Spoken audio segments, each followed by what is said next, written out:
খাম্বা আছে, বিদ্যুৎ নাই,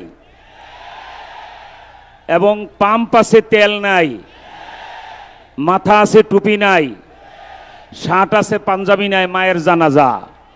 তারেক সাহেব, বাংলাদেশকে খেলা মনে করবেন না। শেখ হাসিনাও প্রতারণা করার জন্য অন্তত ঘুমটাটা মাথায় রাখতেন। মায়ের জানাজায় টুপি পাঞ্জাবি পড়তে পারেন না, আর আপনার ইসলামী জাতি গ্রহণ করবে, এত সস্তা মনে করবেন না। এই জাতি যদি একবার বাঁশের লাঠি হাতে নেয়, হাসিনার মতো পরিণতি করে ছাড়ে, ঠিক কিনা বলেন? আমার ভাইরা, রাজনৈতিক বক্তব্য কিছু কথা বলার উদ্দেশ্য ছিল, বিশেষ কারণে আসতে দেরি হয়েছে, নেতৃবৃন্দ বলবেন। আমি শুধু আকীদার বিষয়টি বলবো। বাংলাদেশ 55 বছরে জাতীয় সংসদে মদিনাওয়ালার পক্ষে এত উচ্চ কণ্ঠে কথা আর হয় নাই। আল্লামা মামুনুল হক সাহেবের শিষ্য আমাদের এমপি হানজালা সাহেব করেছেন, ঠিক কিনা বলেন?